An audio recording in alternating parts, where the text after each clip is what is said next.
আপনি কি জানেন যে মানুষ আপনার প্রোডাক্ট দেখার পরে অর্ডার করার জন্য মাত্র 3 সেকেন্ড সময় নেয়? এর মধ্যে সে ডিসিশন নেয় যে অর্ডার করবে নাকি স্ক্রল করে চলে যাবে। হ্যাঁ, এই সংখ্যাটা মাত্র 3 সেকেন্ডই। এখানে হয়তো আপনার প্রোডাক্ট ভালো বা আপনার প্রোডাক্টের কোয়ালিটিও ভালো, কিন্তু আপনার ছবিটা স্পষ্ট না। এখানে আপনার ছবিতে লাইটিং ঠিক নাই, অথবা ব্যাকগ্রাউন্ড ঠিক না, অথবা র্যান্ডম একটা ব্যাকগ্রাউন্ডে তুলে পোস্ট করছেন। ঠিক এই কারণে আপনার প্রোডাক্টটা যে আসলে কি এটা কাস্টমার বুঝতেই পারবে না। এখানে অনলাইনে কেনার সময় কাস্টমার আগে আপনার প্রোডাক্ট হাতে ধরে দেখতে পারে না, সে ছবিতে যা দেখে সেইটাকেই ধ্রুব সত্য বলে মনে করে।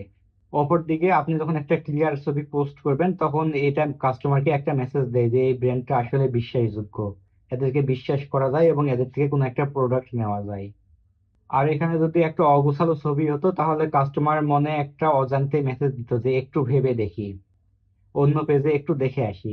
আর কাস্টমার যখন একবার অন্য পেজে যায় তখন আর আপনার পেজে আসবে না। বেশিরভাগ ক্ষেত্রে এখানে আপনি সারা জীবনের জন্য এই কাস্টমারকে হারিয়ে ফেললেন। আর সবচাইতে মজার বিষয় কি জানেন, যে এই সমস্যাটার সমাধান করতে খুব বেশি কিছু করতে হয় না। আপনার প্রোডাক্ট বা প্রেজেন্টেশনটাকে একটু ভালো করলে এই সমস্যাটার সমাধান হয়ে যায়। একটু ভালো ব্যাকগ্রাউন্ড ও তার সাথে একটু ক্লিয়ার টাইপোগ্রাফি, এসব করে আপনার সমস্যাটার সমাধান আপনি করতে পারবেন। এই কারণে পরের বার কোনো কিছু পোস্ট করার আগে আপনি একবার দেখুন যে এটা দেখে কি আসলেই মনে হচ্ছে কিনা যে এখানে অর্ডার দেওয়া যায়। যদি উত্তরটা না আসে তাহলে এটা নিয়ে আরেকটু কাজ করুন, অথবা ভাবুন যে কোথাও ইমপ্রুভ করা যায় কিনা। আর যদি আপনার এরকম হাই কনভার্টিং পোস্ট ডিজাইন দরকার হয় তাহলে নক দিতে পারেন আমাকে।